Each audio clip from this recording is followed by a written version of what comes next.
Mas, gente, é sempre muito bom estar aqui na Rede, poder compartilhar a palavra de Deus. Estive aqui, acho que em outubro do ano passado, numa série de mensagens sobre fé e política, foi muito legal. Inclusive trecho daquela minha pregação viralizou, recebi muitos comentários de carinho e amor por parte dos irmãos. Depois que mesmo foi por Quebrando o Tabu, aí quebrou, né? Quebrou o meu direct, foi sensacional, né? Hoje, onde irei parar com a mensagem de hoje? Não sei, espero que só fique por aqui mesmo. Mas é sempre muito bom poder compartilhar com vocês aquilo que tenho recebido de Deus, aquilo que Deus tem ministrado no meu coração. E, aliás, já quero começar dizendo que tudo que vou falar aqui, por favor, não encare como um irmão mais velho, apontando o dedo para o irmão mais novo, ou como um pai que está brigando com o seu filho. Não, gente, tudo aqui é o que Deus tem ministrado também no meu coração, e que tem queimado no meu coração, e tem inclusive me cobrado também. Então o que prego hoje aqui, prego para mim também, prego contra mim, prego a favor de mim. É a palavra de Deus que nos conforta, que nos confronta, e a gente precisa exatamente disso, né? De palavras que confortem, de palavras que confrontem. E por isso que o tema da mensagem de hoje, ela justamente está ligada a isso, a imaturidade cristã. Porque hoje em dia vivemos tempos em que evangélicos se tornam não praticantes, em que evangélicos são ao mesmo tempo traficantes, em que evangélicos são várias coisas e também se dizem evangélicos. Hoje nós ouvimos expressões como, ele é amigo do evangelho. Então, assim, todo mundo é crente hoje, todo mundo é evangélico. A gente vê os participantes do Big Brother fazendo culto e cantando música, e depois fazendo outras coisas. Então está tudo muito diluído. Então a gente precisa ter um pouco essa consciência do que significa ser evangélico. A gente precisa ter um pouco a consciência qual é a razão da nossa esperança. E bem, para nós começarmos a ter essa consciência, caminharmos rumo à maturidade cristã, a um crescimento espiritual, tem algumas coisas interessantes para a gente estar pensando junto. Que a primeira é que a gente demora uma média, de 66 dias para adquirir um novo hábito. Dizem aí as últimas pesquisas, não é 21, tá? Não é 21, é no mínimo 66 dias, é uma média, porque varia de habilidade para habilidade, varia daquilo que você quer criar, da rotina que você quer colocar na sua vida. Mas aí a média é 66 dias para você mudar algum padrão de comportamento, você colocar uma nova rotina aí na sua vida. E é muito interessante nós pensarmos em rotina. Por quê? Porque hábitos, dizem respeito a liturgias que criamos para a nossa vida. Você tem liturgias. E por que eu uso o termo liturgia? Porque nós é crente. Nós é crente. E liturgia evoca essa ideia, de igreja, de liturgia do culto, liturgia da missa. E como nós somos crentes, servimos ao Deus criador do mundo, dos céus e da terra. E quando Deus cria o céu e a terra, ou seja, a descrição de Gênesis capítulo 1, ela é muito interessante porque ela lembra justamente a linguagem que o autor de Gênesis utiliza. Presta atenção nisso aqui que é muito legal. A linguagem que o autor de Gênesis utiliza é uma linguagem que evoca, que tem correspondência, que é parecida com a linguagem, com a escrita que outros autores no seu tempo utilizavam para falar da dedicação e da construção de um novo templo.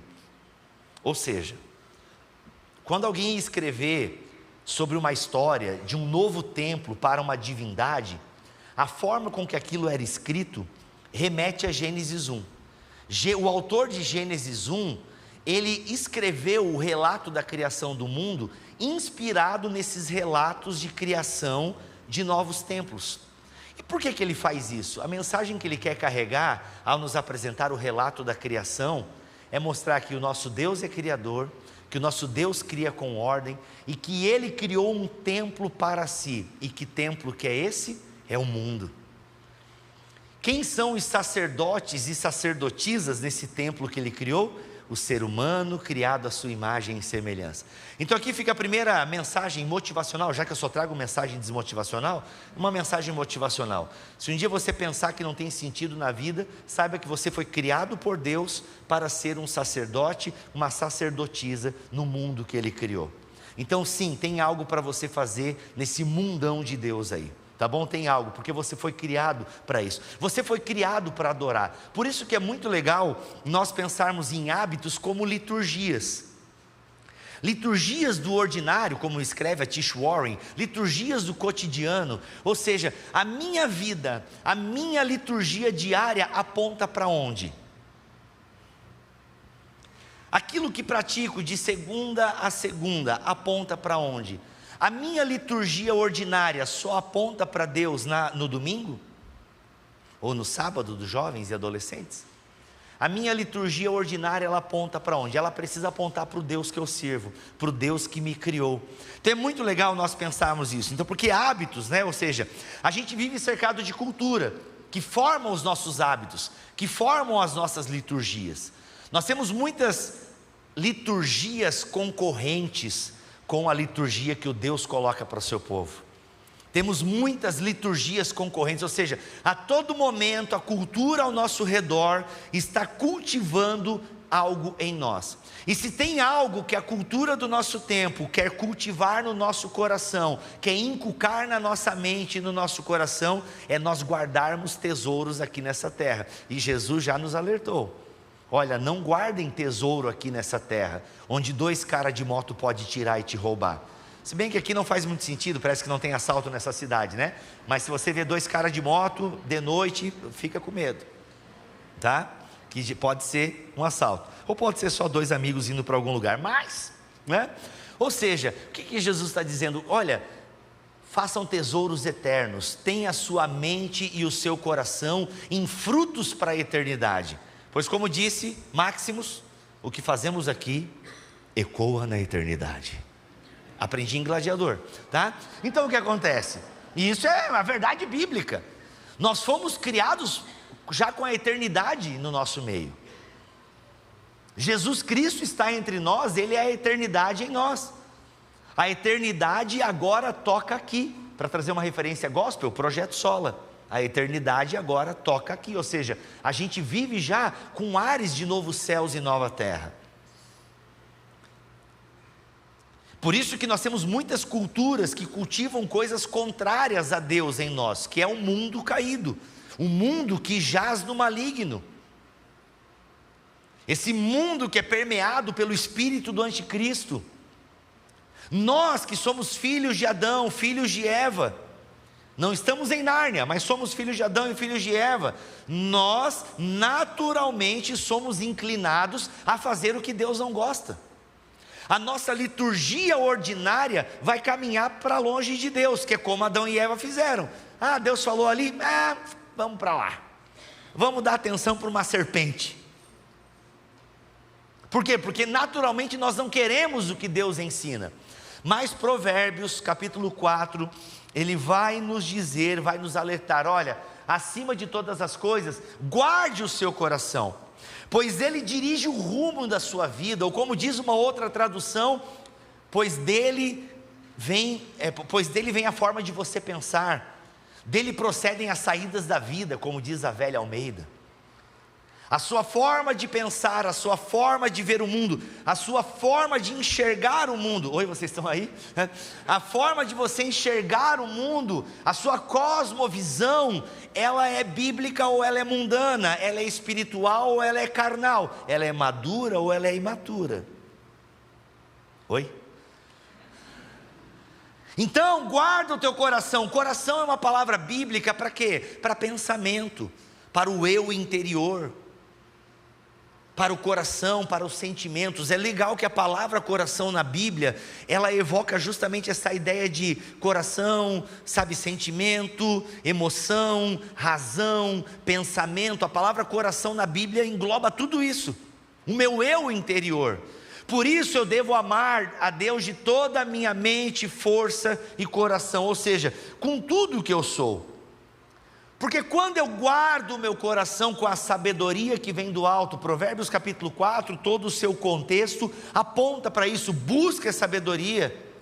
Etebilu não inventou nada quando ele disse busquem conhecimento, ele está só reproduzindo Provérbios, ele está só reproduzindo Jesus, ele está só reproduzindo Tiago, busquem a sabedoria do alto.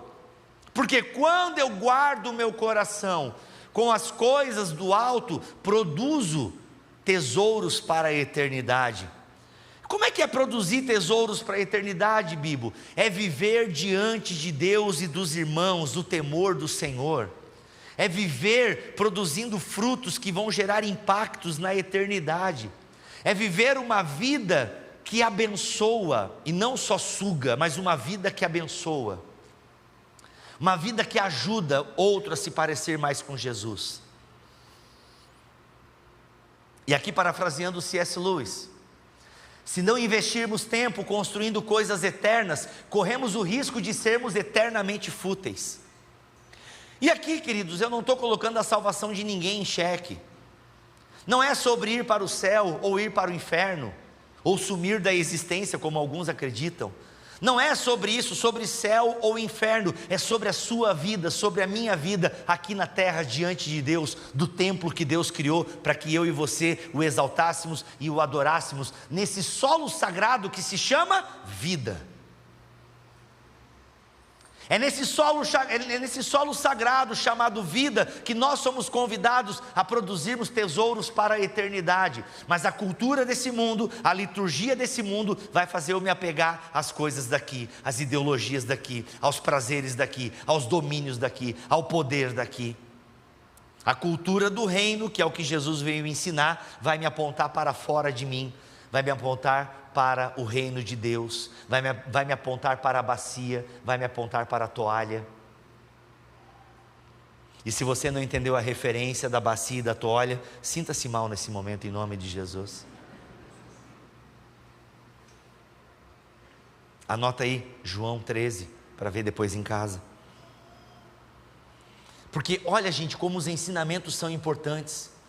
Conhecer a Bíblia Sagrada, conhecer o grande drama das Escrituras, conhecer essa história que Deus vem fazendo desde Abraão, desde Gênesis capítulo 12, essa história da salvação, isso que Deus tem construído, o que Deus tem falado, é muito importante, porque o próprio ministério de Jesus, ele começa como? E começou Jesus a ensiná-los. É uma coisa linda de se pensar, como diz meu amigo Igor Miguel, que Deus, quando escolhe se revelar à humanidade de forma plena, porque no Antigo Testamento são sombras, no Antigo Testamento Deus usa profetas, usa sacerdotes, usa reis, mas chega um momento em que Deus em pessoa quer se mostrar à humanidade, e Ele não vem como um príncipe poderoso, como um rei poderoso, como um César, não, Ele não vem como um grande mestre da lei, como um sumo sacerdote. Como que Ele vem? Ele vem como um professor. Ele vem como aquele que quer ensinar e resgatar aquele que estava perdido. Ele vem para ralé. Ele vem para aqueles que precisam. É muito lindo pensar que a maneira com que Deus escolheu se revelar à humanidade é por meio do ensino, é por meio de um professor que caminha com os seus alunos. Leia os evangelhos, o que você mais vai ver é Jesus caminhando e ensinando. Ele até opera um milagre ou outro, expulsa um demônio, mas ele faz tudo isso para chamar a atenção para os seus ensinamentos. O teólogo Gerhard von Rad vai dizer que os milagres são acessórios de Deus, penduricalhos que Deus utiliza para chamar a atenção para aquilo que Ele está ensinando, porque é aquilo que Jesus ensina que edifica e sustenta a fé. Você pode ter recebido um milagre de Deus, e você com certeza deve ser grato a Deus pelo milagre que recebeu. Talvez você foi curado de uma doença, talvez um demônio já saiu de você completamente, alguns estão no processo. Isso era para ser uma piada, mas foi meio forte, né? Enfim. Tem uns meio endemoniado ainda. Semi-endemoniado. É que o diabo agora está mais educado, mais polido, né? Em algumas igrejas ele fala, dá entrevista e tal, mas na maioria do tempo ele só vai mudando a mentalidade da pessoa mesmo. Aí ele muda a mentalidade com um discursinho bonitinho, com pregação bonitinha. Quando ficam dizendo assim, o diabo está ali, o diabo está ali, provavelmente não está o diabo ali. Ele está onde a gente acha que ele não está. Ele é sorrateiro, ele é esperto. Por quê? Porque ele trabalha o quê? Mudando a nossa liturgia. Alguém já disse, não lembro quem, mas tem uma coisa que o diabo é fera em fazer. Talvez ele não consiga fazer você pecar, mas ele consegue te distrair. E ele te distrair já é o suficiente para ele, porque crentes distraídos perdem o foco da missão, e se perde o foco da missão, é irrelevante para Satanás. Isso daria uma pregação também, me chama mais vezes aí, Tiago, que daí eu falo sobre isso. Mas olha só que interessante, gente, por que o ensino é tão importante? Porque você pega a essência da igreja primitiva aqui, uma igreja que tinha problemas, não idealize a igreja primitiva. A gente cantava na Assembleia, né? Oh meu Deus, reaviva a tua igreja de novo, faz a chama arder nesse povo, como foram os primeiros cristãos. Eu cantando parece um piano caindo da escada, né? Mas a gente idealiza demais a igreja primitiva, e gente, ela tinha problemas. Se você ler alguns capítulos depois, tem Ananias e Safira ali. Vai ler as cartas de Paulo, é só perrengue. Vai lá, mano. Evódia, Sintique, Evódia, não é fácil, entendeu? Então tem muito problema na igreja primitiva, mas ela tinha muitas virtudes, muitas qualidades. E onde estavam as qualidades da igreja primitiva?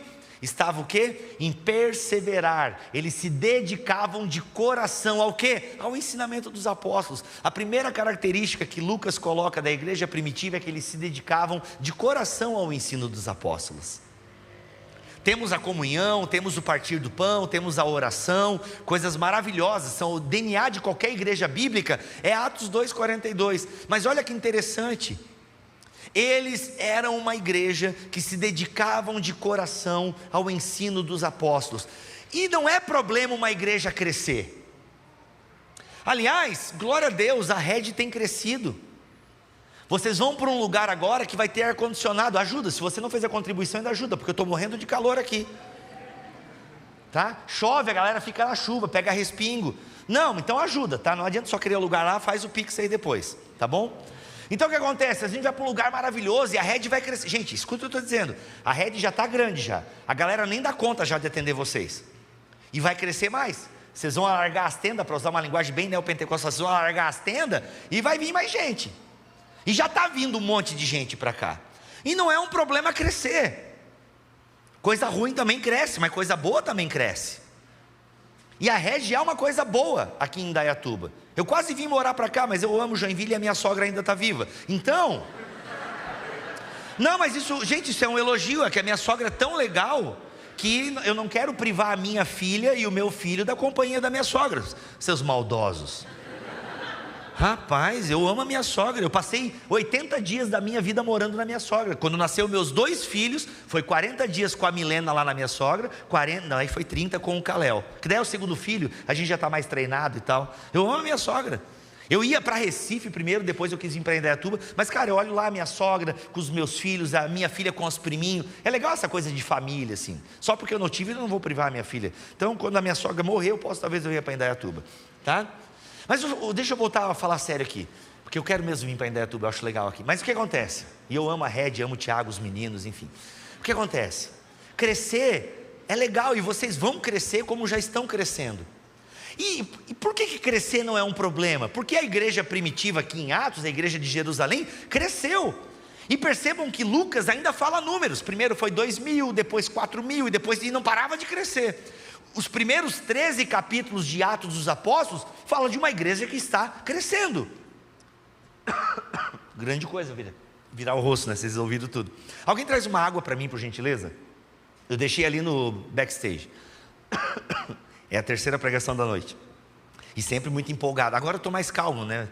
Porque eu nem quero olhar a minha camisa. Já deve estar uma coisa horrorosa aqui, né? Que o Rexona me abandonou. Obrigado, irmão. Tu não botou a boca aqui, né?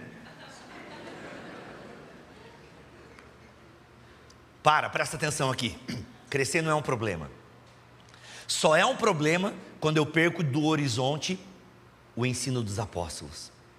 Se eu perder do meu horizonte de crescimento, e aqui, gente, eu não estou pregando para os pastores da rede, eu estou pregando para vocês, para mim, para nós aqui, estamos together junto aqui.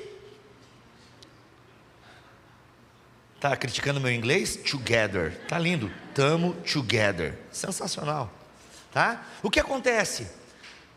Nós não podemos, eu e você não podemos perder o horizonte do ensinamento dos apóstolos, porque senão, Ananias e Safiras, Alexandres latoeiros, pessoas estranhas vão se criar no nosso meio, e a gente não vai ter controle. Então nós precisamos o quê? Nós amamos a Jesus Cristo, mas se a gente não der atenção para aquilo que Ele ensina por meio da sua igreja, não dá para dizer que ama a Deus de todo o coração, se não amar também de toda a mente.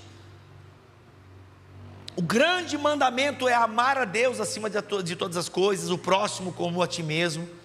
Amar a Deus com toda a nossa mente, coração, alma, ou seja, com tudo que eu sou, é uma linguagem bíblica para dizer, ame a Deus integralmente.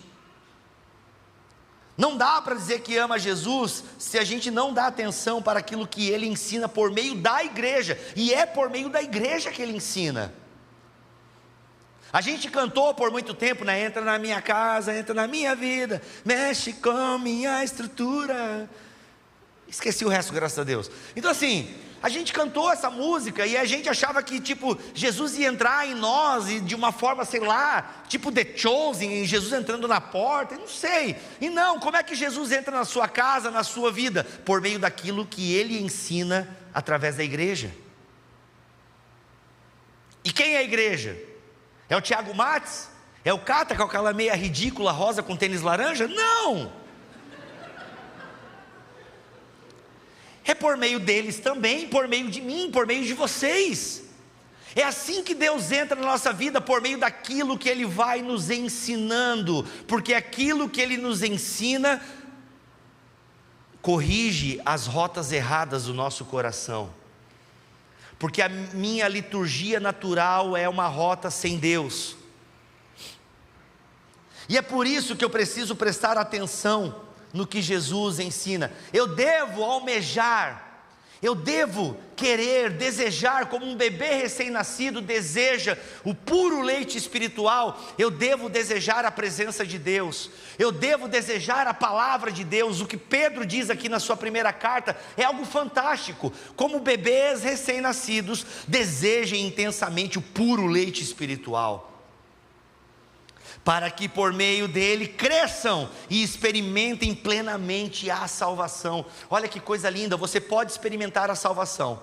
Fui salvo, legal, mas você só vai experimentá-la de forma plena, completa, total, se você almejar a presença de Deus e a palavra de Deus, porque a presença de Deus e a palavra de Deus é o puro leite espiritual que Pedro descreve em todo o contexto da sua carta.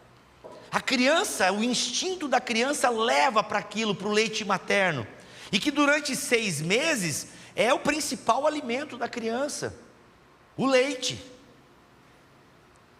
Algumas mães não conseguem amamentar por uma série de coisas, mas queira ou não, a criança toma uma mamadeira, tem um leitinho ali, é da Nestlé, mas está ali, está cumprindo, é uma forma que está cumprindo o seu papel, e arrebentando com o seu bolso, faz parte. Tá? Então o que acontece? Almejar a criança, ela deseja o leite, assim como uma criança deseja o leite, nós devemos almejar o puro leite espiritual. Então aqui, em Pedro, está falando o quê? De pessoas que estão começando. Olha, você está começando agora, almeje essa palavra. Por quê? Porque você vai crescer, você vai ter os nutrientes que você precisa.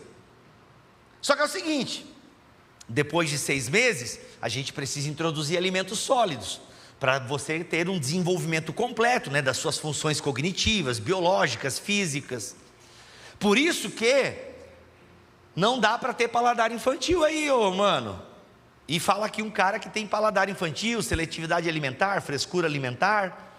Mas eu lembro quando eu comecei a ter alguns sintomas e o resultado foi, cara, tu não está comendo os nutrientes suficientes, tu não está ingerindo os nutrientes suficientes para o teu desenvolvimento físico, emocional.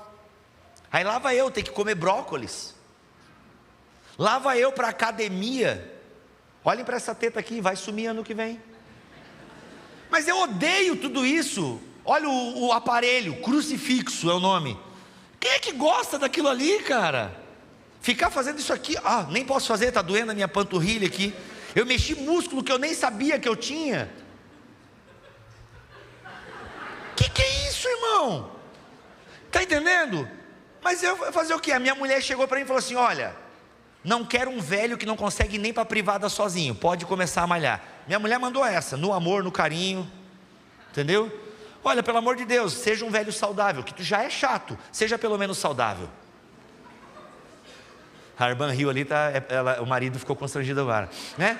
Então assim, sabe, eu comecei a fazer academia, ainda não cheguei nos 66 dias, estou há um mês, 3 vezes por semana, não perde mais, entendeu? Dói tudo aqui, porque você fez certo, está rasgando o músculo, que legal, entendeu? Então assim, mas eu faço por quê? Porque eu preciso fazer o que tem que ser feito, e depois eu falo mais sobre isso, mas olha só que legal, a gente precisa aqui então, almejar esse leite espiritual, e depois o que? Galgar, né? Ter novos hábitos, comer coisas mais saudáveis, para a gente ter os nutrientes para o crescimento. Tem muita gente aí com falta disso, com falta daquilo, é falta de vitamina no corpo. Porque a minha esposa não sei o que, porque o meu esposo está faltando B12 aí, irmão. Está entendendo? Porque se alimenta mal, tem paladar infantil, e isso vale a mesma coisa para a teologia, paladar infantil teológico.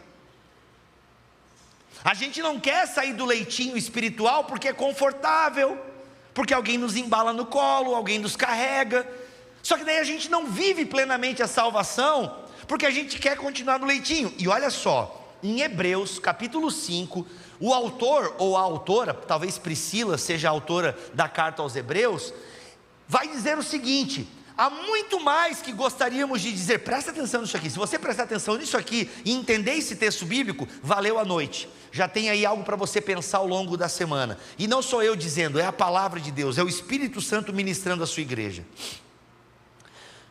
Há muito mais que gostaríamos de dizer a esse respeito, mas são coisas difíceis de explicar, sobretudo porque vocês se tornaram displicentes acerca do que ouvem. A essa altura, já deveriam ensinar outras pessoas, e no entanto, precisam que alguém lhes ensine novamente os conceitos mais básicos da palavra de Deus. Ainda precisam de leite, olha que o leite aqui está sendo utilizado numa conotação negativa, ainda precisam de leite, e não podem ingerir alimento sólido. Quem se alimenta de leite ainda é criança, e não sabe o que é justo. O alimento sólido é para os adultos que, pela prática constante, são capazes de distinguir entre certo e errado. É como se o autor aos Hebreus estivesse dizendo assim: olha gente, vamos trazer o ministério infantil para a igreja, agora é a igreja Kids. Como a gente prega a graça, põe um graça no título aí, igreja Kids graça, entendeu? Foi ruim essa, não precisa rir. Mas o que ele está dizendo? Olha, percebam que o conteúdo da fé tem coisas difíceis de explicar. Nós escolhemos uma religião, ou fomos escolhidos por ela, que tem conteúdos difíceis e que precisam ser explicados, apreendidos, pensados, inculcados. Só que muitas vezes não podemos avançar nessas questões mais complicadas, porque a galera ainda está no leitinho espiritual. E detalhe, a audiência dessa carta aqui não são novos convertidos. Percebam que o autor diz o seguinte: a esta altura já deveriam ensinar outras pessoas. Pressupõe que já tem uma caminhada na fé, já tiveram mestres que lhes ensinaram as coisas básicas do evangelho, mas não ouviram. É interessante que a palavra aqui a palavra para displicente, ela pode ser traduzida como preguiça. Eu tenho que apertar 2 vezes aqui, pessoal, é isso? Isso, agora aprendi. Na terceira pregação eu aprendi.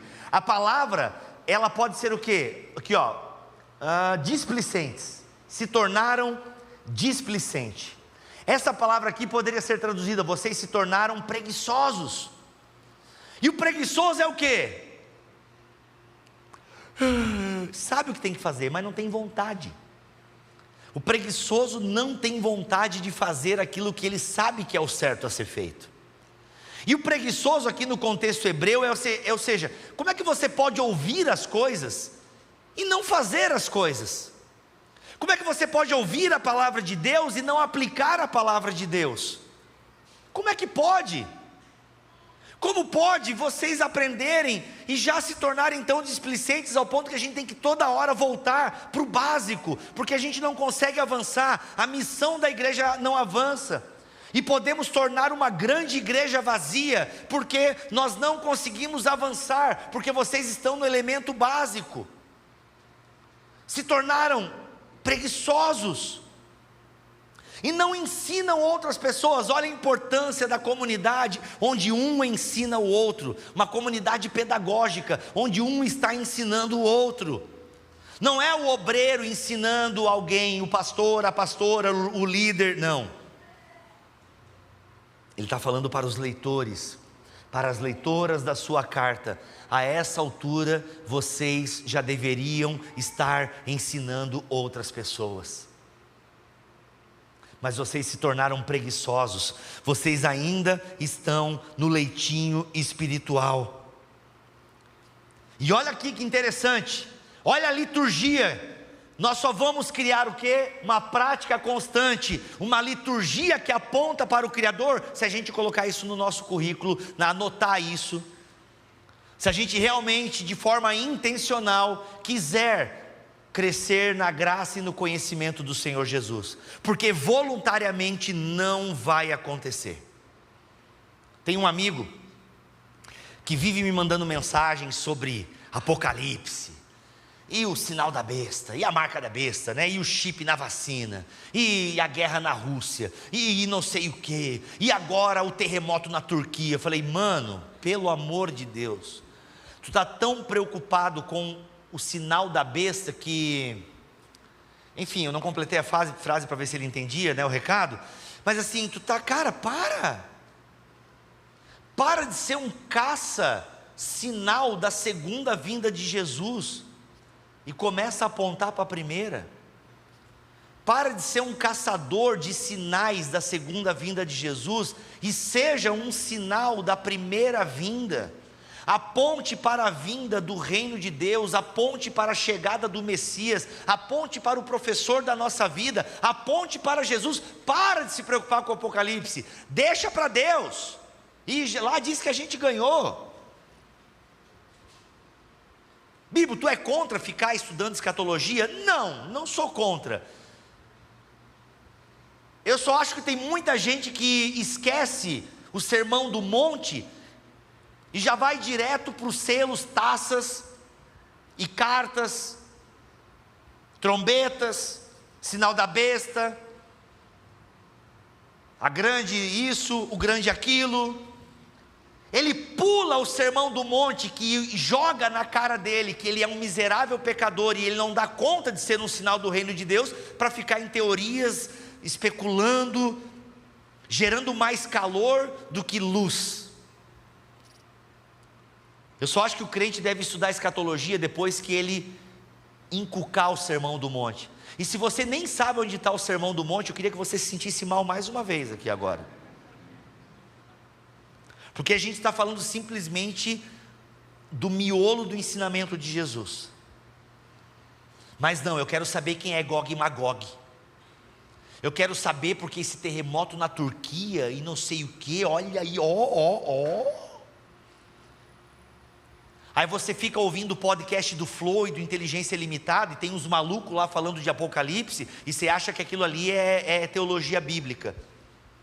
É teologia bíblica da pior qualidade.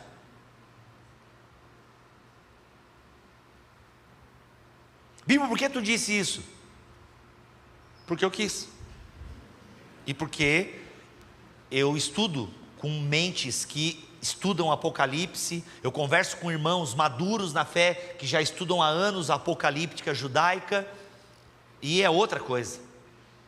Tem uma pregação do Saião, inclusive, Luiz Saião, grande homem de Deus, presente de Deus para a nossa nação, é tanto Gog e Magog que fiquei grog. Muito legal, ouça essa pregação do Saião.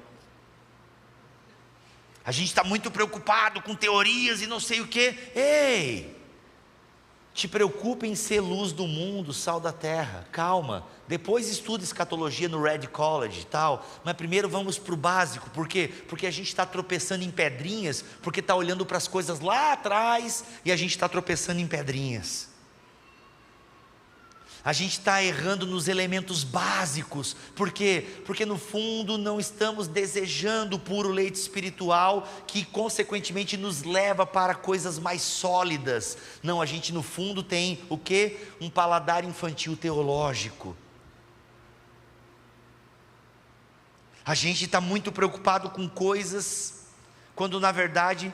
Inclusive tem um teólogo chamado Hans Walter Wolff que disse uma coisa sensacional: o que me preocupa na Bíblia não são os textos que eu leio e não entendo, mas sim aqueles que eu leio, entendo e não consigo aplicá-los na minha vida, não consigo levá-los à última consequência na minha vida.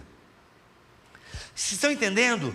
Nós precisamos nos dedicar de coração à doutrina dos apóstolos, porque inclusive pode nos levar a uma apostasia, né? Era a preocupação do autor aos Hebreus, no capítulo 6, ele vai falar de pessoas que abandonam a fé, porque largam o ensinamento da igreja, a igreja como a comunidade que me ensina a palavra de Deus, e não é um lugar só que me ensina, é o lugar onde eu também ensino, onde eu aprendo, onde eu ensino, onde eu cuido, onde eu sou cuidado, e isso é sensacional.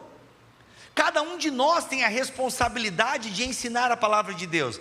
Tem muita gente que traz a igreja para o ministério infantil, porque no fundo a igreja tem que ensinar a Bíblia para o meu filho, para o meu adolescente. Não!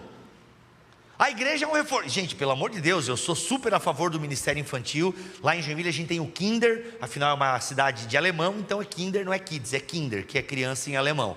E a minha filha ama, ela volta de lá entusiasmada. O meu filho fica no Kinder, e a minha esposa pode ficar no culto, ela tem ali 1h30 que ela consegue ficar no culto e tal. E meus filhos amam, e eu louvo a Deus por ter lá voluntários que ensinam a palavra de Deus para o meu filho. Agora é o seguinte: a minha filha e o meu filho não dependem do Kinder para entender a palavra de Deus, porque elas têm um pai e uma mãe em casa que os ensina. É minha tarefa, é sua tarefa, ter a palavra de Deus habitando ricamente aonde? No nosso coração, porque do nosso coração procedem os nossos pensamentos, ou seja, aquilo que somos, aquilo que fazemos. E se na nossa liturgia do dia, se na nossa liturgia semanal, a palavra de Deus não é contemplada, né, como diz o texto ali, prática constante, não vai rolar. Esse mesmo amigo que é todo perturbado com teorias da conspiração apocalípticas, ele fala que tem uma tia que um dia acordou crente. A tia acordou crente, uma transformação. Ele fala: Bibo, por que isso não acontece comigo? Eu falei: olha, não sei o que a tua tia usa, não sei. Deus pode ter transformado ela do dia para a noite? Pode, Ele é Deus, quem sou eu para botar Deus numa caixa ou prendê-lo numa teologia? Ele pode. Agora, olhando para a Bíblia, o método de Jesus é o que? O discipulado. O método de Jesus de transformação de caráter, de vida, de mente e coração, é caminhando com Ele, com os irmãos, aprendendo dia após dia, é pela prática constante, não é um fenômeno sobrenatural. Seria massa a gente andando, aquela luzinha iluminando. Não rola, irmãos, não é bem assim, é uma prática constante, de produção de tesouros para a eternidade, é uma consciência missional. É por isso que eu vou estudar e me dedicar à palavra de Deus. Por quê? Porque é uma prática constante na busca de alimentos sólidos, que vão me trazer nutrientes bíblicos para o meu crescimento espiritual, para a minha maturidade cristã. Por isso que um crente maduro,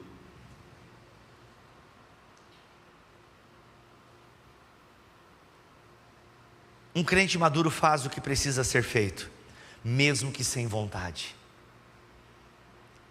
Ele faz porque ama, não porque deseja.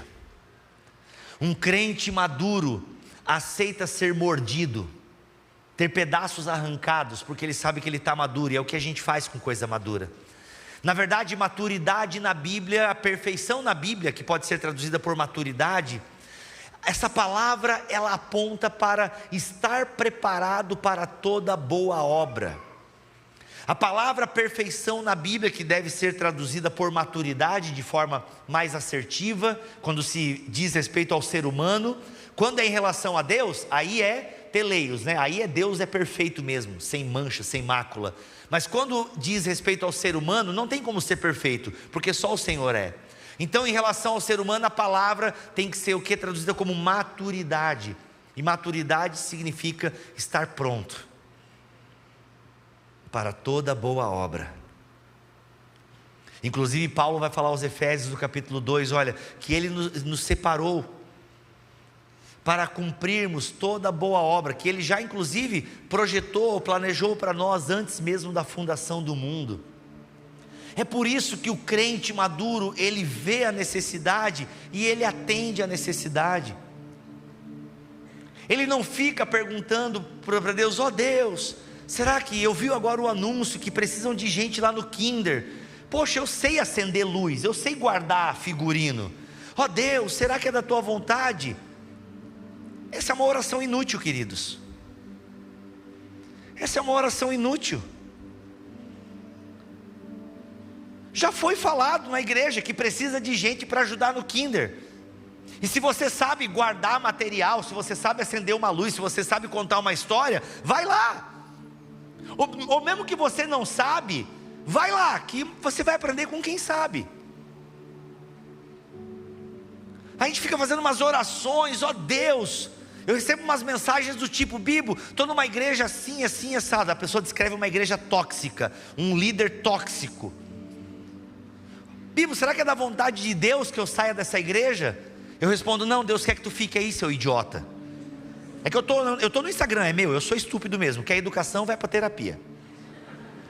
É claro, não, você teve a consciência, você foi iluminado por um conhecimento, você detectou uma coisa ruim, você vai continuar ali? Você é o quê? Eu gosto de sofrer, sabe? Nossa, o que eu amo. Para. Não, vai sofrer pelas coisas certas então. Vai sofrer porque você se doou e não foi reconhecido, mas você se doou. Vai lá porque você sofreu, porque você tentou e no fundo a pessoa se perdeu, mas você tentou. Mas você, poxa, eu dei o meu melhor e poxa, não deu certo. Sofra por isso. Faça porque tem que ser feito. Nem sempre a responsabilidade ela vai casar, vai ser, sabe, regada pelo desejo. Nem sempre a responsabilidade será regada de desejo. Não, responsabilidade é responsabilidade. Se você não lava a louça, não tem louça limpa para a próxima refeição. Se você não lava roupa, não tem roupa limpa. Se você não cozinha ou você não trabalha para poder comprar comida, então você tem que fazer várias coisas que você às vezes não quer, mas você precisa fazer porque é o certo a ser feito. Você ama, quem ama tem responsabilidade, quem ama é refém do outro, e é para isso que Jesus nos chamou, olha, amem uns aos outros, sejam reféns uns dos outros.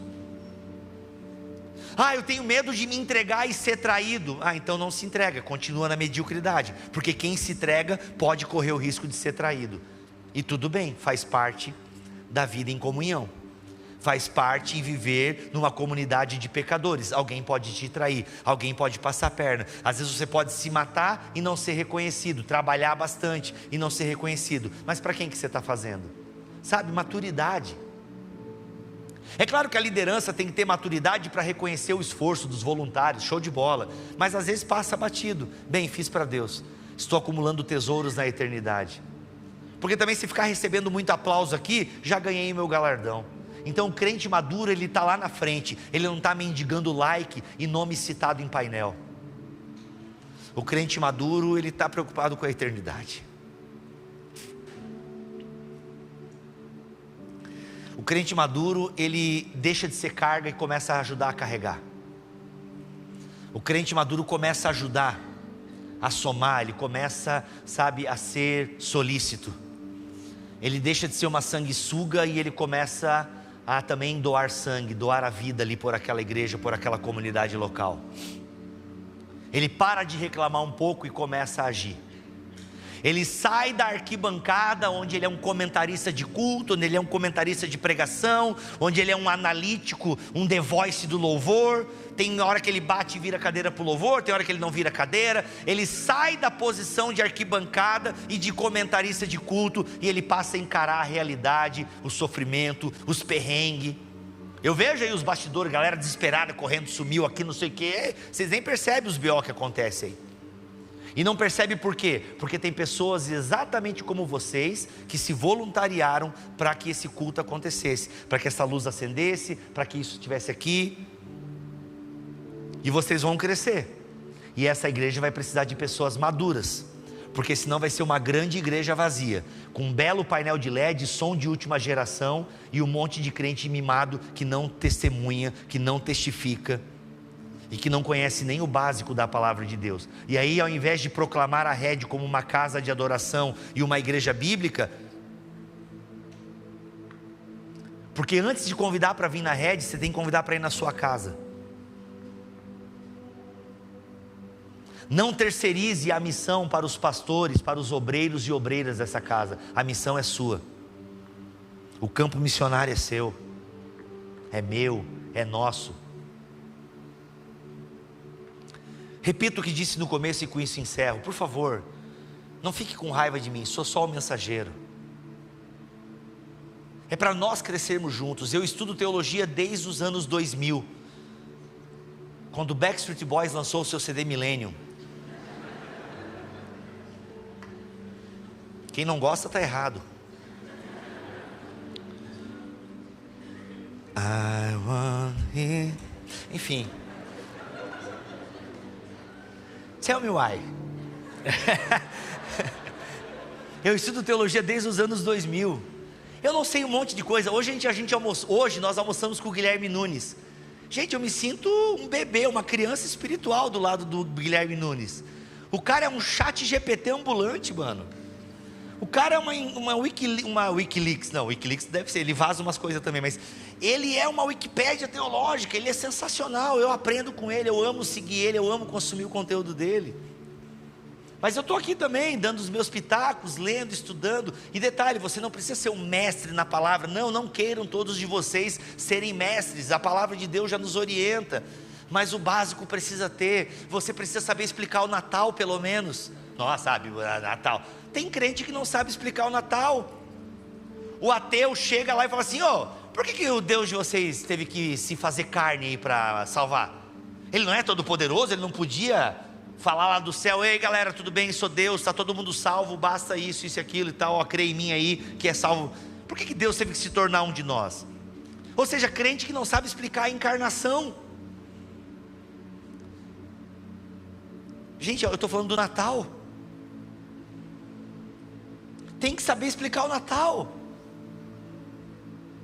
Tem que saber, para quando você tiver uma palavra para dar na sua empresa, sei lá, onde você estiver, na sua família que não é crente, você tem algo para falar bíblico, sadio, e não ficar dizendo que, a Pepsi tem inveja da Coca, igual tem uma pregadora famosa aí falando, antes de ser um iPhone 11 tem que ser um XR. Se você nem sabe do que eu estou falando, sinta-se muito bem, que bom que você não sabe do que eu estou falando. Mas é isso que a galera está ouvindo e tendo milhões de audiência. A galera está preocupada com a inveja da Pepsi. Pelo amor de Deus, vamos saber explicar o Natal, a Páscoa. E mais do que saber explicar, viver a partir dessa realidade. Viver a partir dessa realidade de que Jesus Cristo veio e se manifestou e começou a ensinar a sua igreja. Eu quero ser aluno do Messias para sempre. Eu nunca vou me formar na escola do Messias, só quando eu morrer. E eu quero ser aluno para sempre, eu quero aprender com os meus irmãos. Eu quero ser humilde, porque eu vou aprender até com gente humilde, com gente que talvez não tenha tanto conhecimento, mas tem aquela palavra de sabedoria. Por isso que eu preciso dos meus irmãos, eu preciso das minhas irmãs. Eu preciso ir para a igreja, gente. Eu vou para a minha igreja local lá. Vocês acham que eu ouço alguma novidade? Eu não ouço novidade, muita novidade. Eu estudo já, desde os Backstreet Boys. Mas eu quero dizer o seguinte, que eu preciso do básico mesmo. Eu preciso ser lembrado do básico, porque eu peco no básico. E eu saio mais crente do culto, falei, poxa, essa palavra aí, pastor, Show, show. Eu oro sobre isso, eu penso sobre isso, eu penso a minha fé, porque antes de viver a fé eu preciso pensá-la, senão eu vou viver uma fé esquisita, eu vou viver uma fé inútil. Então assim, não leva mal no que eu estou falando, é só para a gente pensar, sabe, para a gente sondar o nosso coração, ver onde está o nosso coração, quais são os tesouros que estamos guardando no nosso coração, porque onde está o nosso tesouro, ali está o nosso coração. Então que o Senhor me ajude, que o Senhor me ajude a levar as cargas um dos outros. Termino com Gálatas 6, 2, levem as cargas um dos outros e assim cumpriremos a lei de Cristo. Quando levarmos as cargas um dos outros, uma hora você é levado, uma hora você leva, é junto, se dedicando de coração ao ensino dos apóstolos. Gente, está abrindo a inscrição para alguma coisa aqui na rede, eu vi que envolve Bíblia. Meu Deus, eu quero ouvir falar que teve o maior número de inscrição, que vocês entenderam a mensagem dessa noite, e que vai ter inscrição que nem vai ter que abrir segunda turma, porque vocês estão interessados em aprender mais sobre a palavra de Deus, como ler, como interpretar esse livro, que é maravilhoso, mas é difícil. Eu preciso da igreja para me ensinar, enfim, gente, é isso aí.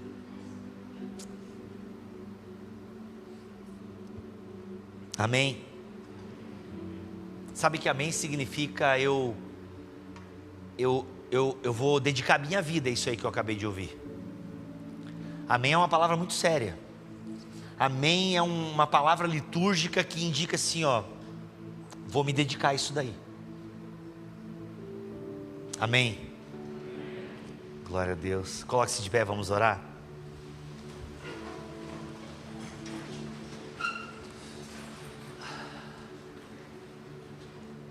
Curve sua cabeça.